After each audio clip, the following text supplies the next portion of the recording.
Well, good afternoon, everyone. Welcome to the June 22nd, 2023 meeting of the City of Davenport Zoning Board of Adjustment. The Zoning Board of Adjustment holds public hearings to consider the strict application of the zoning ordinance for hardship variances, special uses, and appeals. I'm Mike Gellert, Vice Chair of the Davenport Zoning Board of Adjustment. Members present today are from your left to right: Bridget Boyd Carlson, myself, Angela Loback, Jeff Blumker, and staff present today is Laura Berkeley, Scott Copes, and attorney Mallory Bagby. If you have a mobile device, please turn it off as it may interfere with the room's electronics. As we conduct our business, we expect that everyone here will conduct themselves in a respectful, courteous, and civil manner, and will speak only after being recognized by the chair. The only exception to this standard is that the staff is expected to interject when necessary to ensure we are properly conducting our business. If anyone wishes to speak on a particular agenda item, you will be provided an opportunity to do so. When recognized by me, please step to the podium, introduce yourself, and provide your input. By practice, each person is only permitted one opportunity to speak. Acceptance to that practice is at my discretion. Of course, if a board member asks a question of anyone, they will be permitted to speak to answer that question. But I'll ask that you keep your response limited to the specific question. Are there any corrections to the minutes from our last meeting? Hearing none, may I have a motion for approval? Motion to approve. Second? Second. All in favor? Aye. Motion passes. So we have no old business, so the first item of business is request HV 23-11 of Andrea Belk Olson at 2501 Middle Road for a hardship variance to locate a one-stall parking pad in the front yard.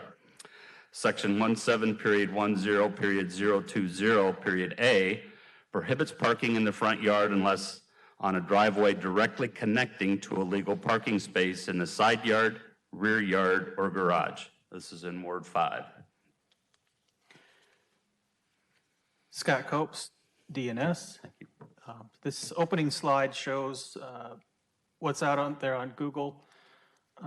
And then this next inset has got where the proposed or half-constructed driveway addition is going to be located there. It's to the north of the driveway. So you did a good job explaining or reading the requirements. So we are here today because the driveway is in the front yard and not leading to an approved space, whether it be a carport, a garage, or something behind the front wall of the house. And that's what this code language here states. I do have some examples here. The one on the left is something that's allowed. That driveway not only leads to a garage, but it also leads to an approved space beyond the front wall of the house. Both of which are acceptable. And that's why both lanes of that driveway are allowed. I don't have green on both lanes, but they are. And then this other driveway here, you might not be able to see it, but on the right side of the house, it leads to a fence, and it doesn't lead to a place to park a vehicle. It stops basically at the front line of the house. So that's what our code allows. The whole thought is that we don't want to turn our whole front yard into a driveway of cars. Because if we allowed it, everybody would do it, or quite a few properties wouldn't. It wouldn't be very, pleasing. But this is the site plan. It's a little hard to read here, but it basically shows what was in the photo over here. The driveway to the north of or to the left of the driveway. This is just another photo as you're coming around the corner. This photo shows the hill. They would have to dig into that whole hill and go all the way beyond the front wall of the house to get a legal spot. So that's not real conducive to a parking space in the front yard there. This is the other part of the hill that's on the corner. And again, we're back to this photo that we saw earlier, just zoomed in a little bit. And then this is a close-up of what they have there. So they're going to be a retaining wall to the north and to the east of this parking place. And So my understanding is that an inspector noticed that the retaining wall was going to be over 4 feet tall, and that requires approval by our building department. And so that's how we found out that the pad was going in. And the applicant's been perfectly fine to work with once they were notified of what the code requirements were. And now we're getting into the applicant's photos, which they have submitted. If you have any questions over any of these were in your packet. We can discuss any one of these. There are utilities that are kind of to the east of that retaining wall, so in order to take it back further to have a full legal space behind the front wall of the house, they would have to move additional utilities. And the applicant can talk about that in a little more depth. Staff, in that same vein, as you can see, the current photo of the current status of the project, there's a utility pole that's virtually right in the middle of that driveway. Is that of any concern whatsoever? No, in the review, engineering does the review of the driveway approaches, anything in the right-of-way, and they don't have any concerns about that. My understanding is the actual approach isn't widening, it's just the pad off to the side. So the ingress and egress, so to speak, of the driveway is not being affected. It's just the width of the driveway once you're past is there a city easement right there? Right, so the property line is typically about a foot back of the sidewalk. So anything between that location and the curb is all public right-of-way. And in the public right-of-way, she's not expanding the width of the driveway, it's staying the same. It's once she gets onto private property, then it's going to have a side apron to the left of the driveway. I was just going to say that a common vernacular would be an apron to your driveway. So it's just off to the side, but fully within the property, private property, no expansion within the right-of-way. But the utility is, who owns that utility pole? Is that American Energy or who? Yeah, it's a light pole as far as I know. Oh, it's a light pole, so it's a city pole? Well, it probably doubles for both power and light, I think, but.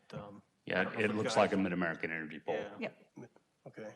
so, But per code, you are allowed to pave within utility easements. It's very common. So it just is with the understanding, if it is an easement that there is, and this is overhead, but if there was something underground, same premise would happen, that if they needed to go through the concrete to dig for access to something, they would do that. It would be within their right to do that. But And Mid-American Energy has reviewed that and signed off on it? And there's no need to. No need to? Okay. yeah, so this slide here shows the 3 comments that we have received. There's one property to the west, one immediately to the southeast, and then one further east. We did, again, receive a question, and I have not received any comments for or against with that question. I sent them some information. And these are the comments that we had received by the time the packet was in there. All 3 of these are in favor. And so you've seen those in email and also in your packet. Staff has reviewed all of our 4 criteria and our findings.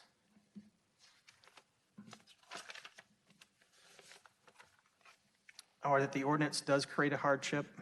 The physical conditions do limit the use of the site. Unique circumstances established due to the slope, and essential character has been protected.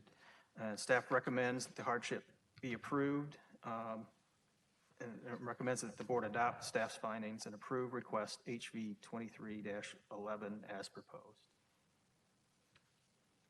Thank you, Scott. Any questions from the board?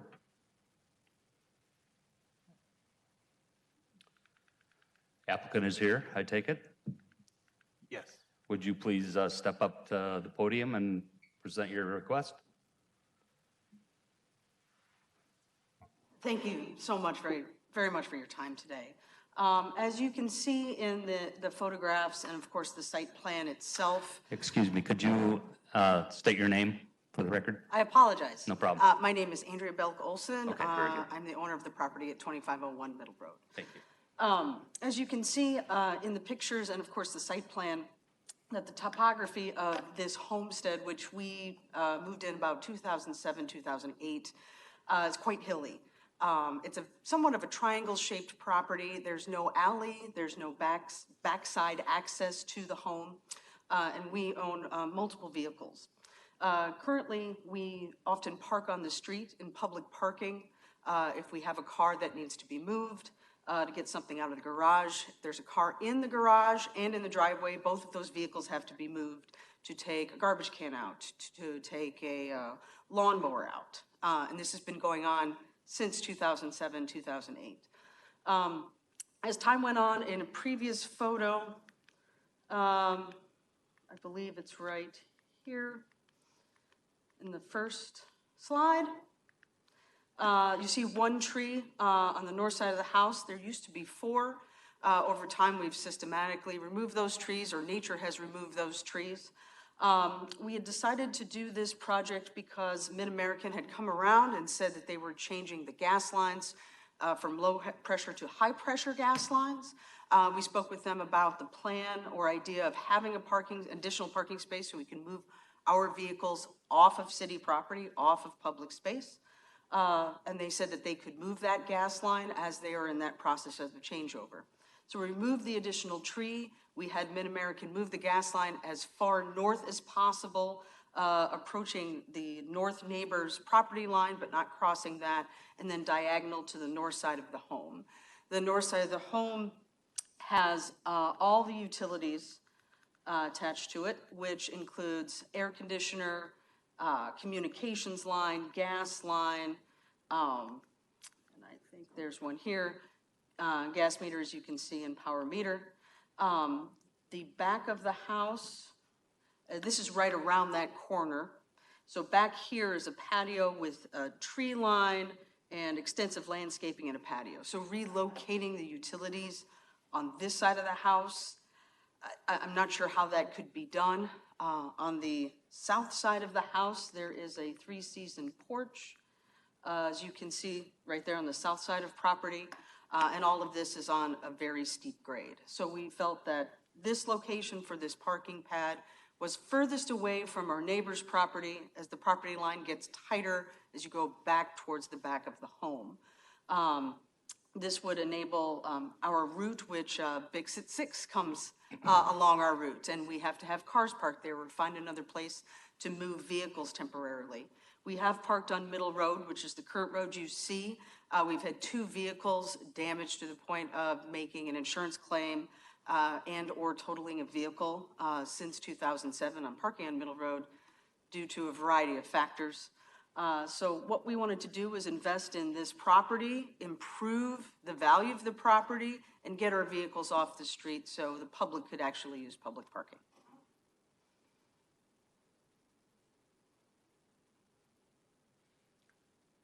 Could you go back, I think, one slide? I guess I'm just interested in where the property lines are. I guess it would be more towards the north specifically. I believe so. Let's see, I probably can find you a better image here that actually shows the property line.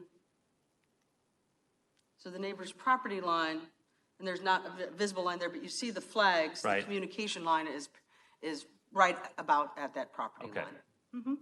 And then it's a kind of a diagonal towards the corner of the house. The gas line is about where the earth is dug out, and it's also diagonal to the center of the house. And that is the new gas line location that Mid-American had moved over.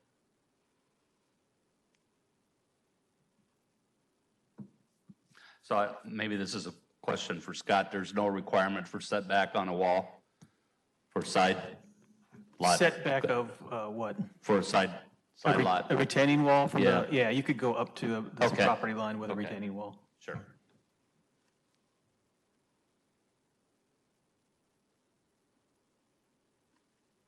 Any questions from the board? Thank you. Thank you. Does anyone in the audience wish to speak in favor of this request? No, I'm just here to, I'm just a friend first. Okay, very good. Thank you. I guess I don't see anybody else, so I already know the answer to this. Does anyone in the audience wish to speak opposed to the request? Seeing none. Any final comments? Very good. Any further discussion from the board? I'd like to ask for a motion for HV-23. I'll make a motion to approve HV 23-11. Second. Any further discussion? Roll call, please. Blumker, Aye. Boyd Carlson, Yes. Laybach, Yes. and Gallagher. Yes. Motion passes. We have no other business. A motion to adjourn? Motion to adjourn. Second? All in favor? Aye. Adjourned. Thank you.